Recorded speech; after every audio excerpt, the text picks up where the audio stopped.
Hey guys, and welcome to my channel. Today we are going to be doing the third payday budget of September 2022.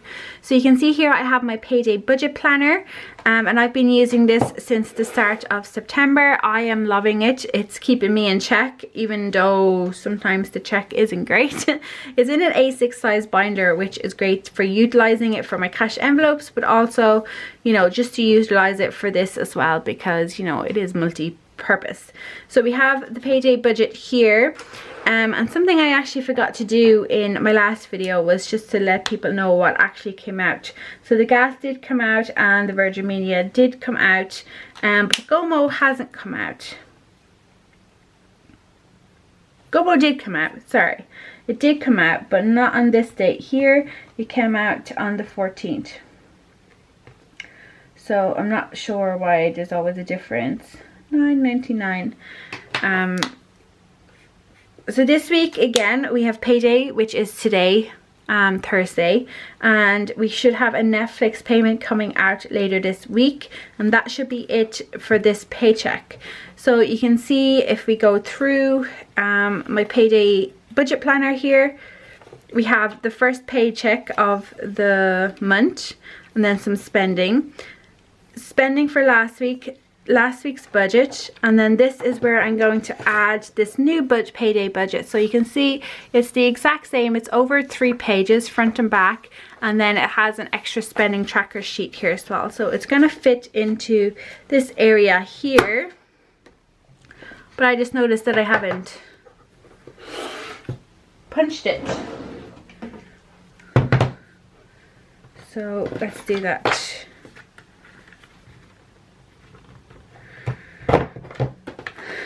So as I was saying, it goes in here.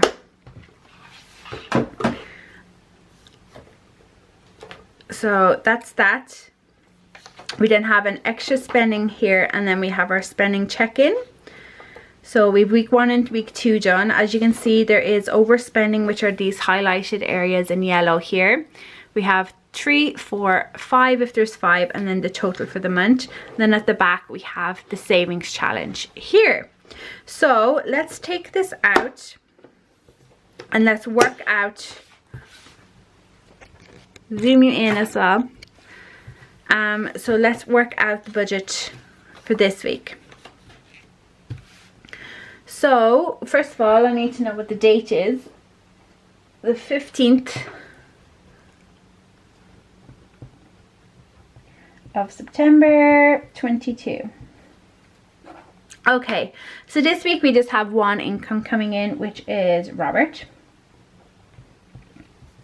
And then, so that's all of your incomes will go here, and then you add up the total in the budgeted item, in the budgeted column, should I say. Next off, we have pay yourself first. So pay yourself first is literally as it sounds. If you are working on investing or a savings goal or something like that that you feel is super important to you guys, you take that away first. So for us, we're just doing a deposit. We're taking away at a deposit, D-E-P-O-S-I-T, I don't, for some reason that doesn't look right. For a house, we have like 15,000 or something, 16,000 or something like that, and we're just taking away at it every single week, and that's everything this week. That's the most important.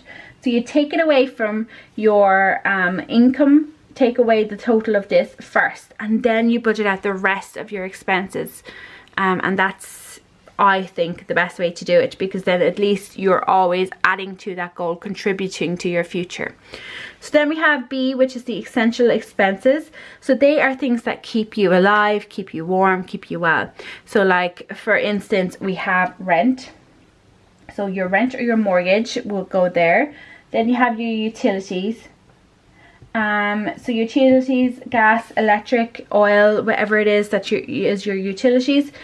I have a sinking fund that I add to every single week. I don't wait for bills to come in. I just put money aside every single week, and €20 is currently working for us, although our prices are going up next month, so we'll have to reassess when we get the next bill and see. But there is a good amount in this sinking fund, and I do tell people, if you have a meter, take your meter reading and submit it to your gas or electric or whoever it is company, keep yourself away from estimated bills, do customer red bills, and save money every single week towards it, and then hopefully when you get a bill it won't be a massive surprise.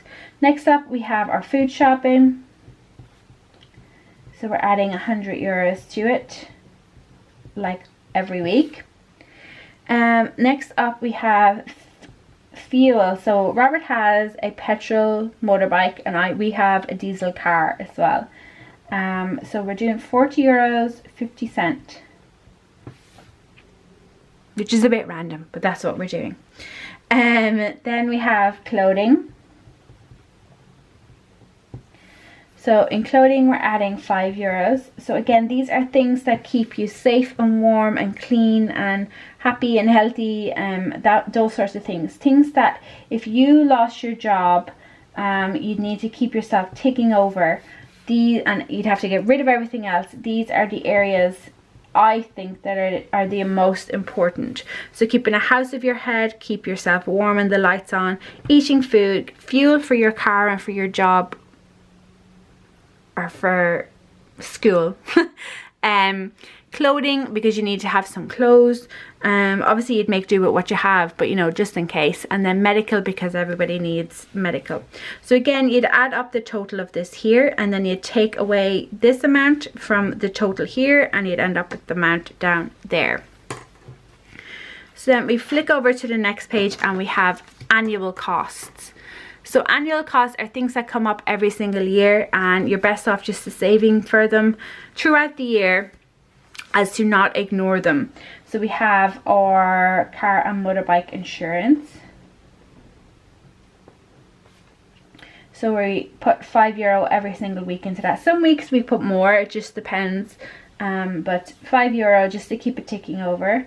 We have car and motorbike tax for the roads that we need to pay, and then also the car needs a yearly test for roadworthiness that we put €5 in there.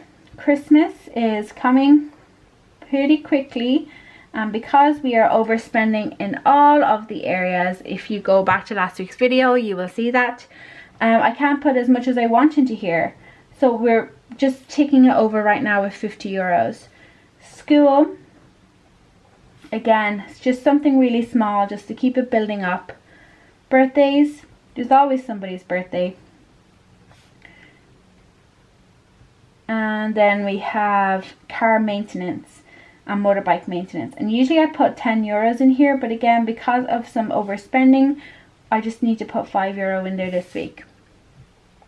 That equals €72 if we add all of these up together.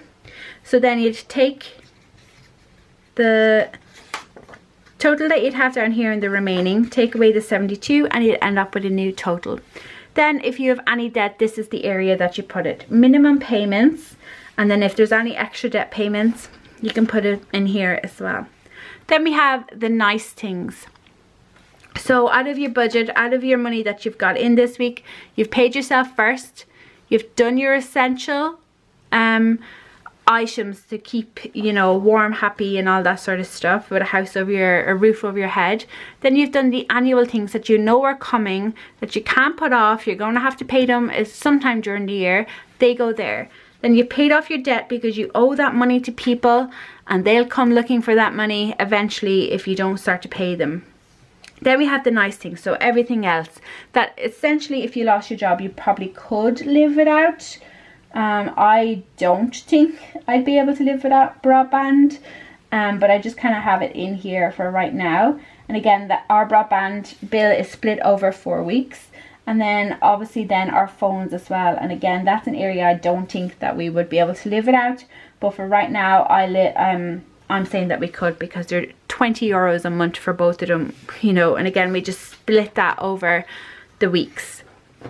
So we have more nice things, obviously. So more nice things are, you know, excuse me, if we want to do our house up or spend money on miscellaneous things, you know, that would go into this area.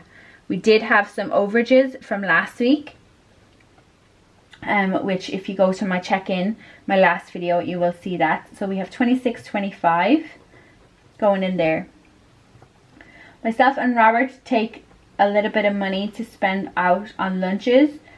Mine goes every single week to me and Ava eating out in McDonald's on a Friday after school when I pick her up from school. Then we have actual eating out money. This is an overage from last week that I'm paying off. And I'm going to have to try get some sort of handle on this, because I know every single week there's going to be more money owed there, and it's just... So then we have, Robert has joined a gym in recent months and he really enjoys it, so we're putting money aside for that again, because these things are not essential. Maybe these two are, but because these things aren't essential, if, you know, something was to happen and Robert lost his job, you know, we'd just get rid of them to try and keep ourselves afloat. So that is €122.85 into that area. And then we have everything else. So usually here I'd fill it with you know, challenges, like all my challenges and stuff, but there's not going to be that this week because we have a lot of overages. So if you look at that again, that weekly check-in, you'll know that we owe some money for a wedding that we went to. We owe ourselves some money, should I say. We don't owe anybody any debt, but we owe ourselves money because I took money from another area to pay for something. So we're going to pay off half of that, which is this amount here. Also, we got a bill for, we went through some toll roads, which I completely forgot about, and that is $10.80. So that pays that off. Then for the savings, we're going to do our glasses. So Ava, next month I'm thinking, or maybe even November, we'll have to be getting new glasses for her, because she's grown so much since she got her current ones. We need to get new ones because her current ones are too small. And then I'm just going to do fire savings, which is at the back of this book here. And again, we're just going to do a €5. And all of these added together is 65.03. And that's it. That is everything I have for this week on this paycheck.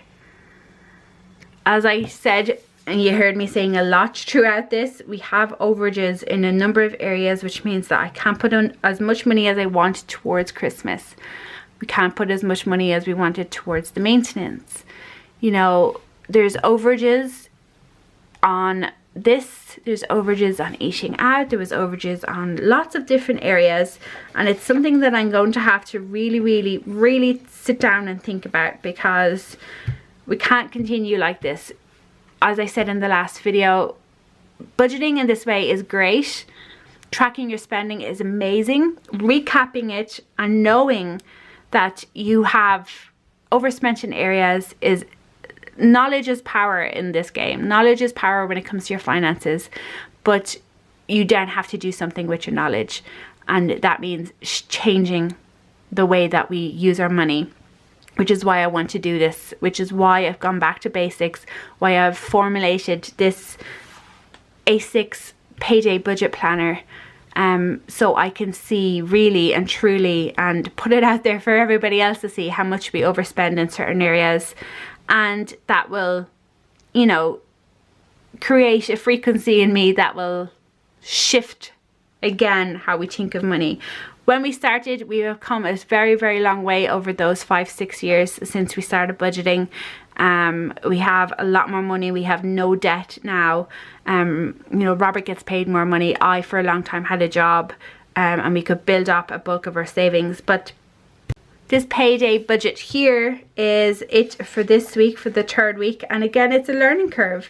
You know, some things might change as the week goes on, but I will be tracking it. Every single thing that comes out of our cash or our card or wherever, our bank account, will be tracked, and then it will be done with a check-in at the end. So that's it, guys. That is the payday budget for 15th of September, week number 3 of September. Please do come back. My next video is going to be the cash stuffing for the week. Thank you so much. I will talk to you in my next video. Bye.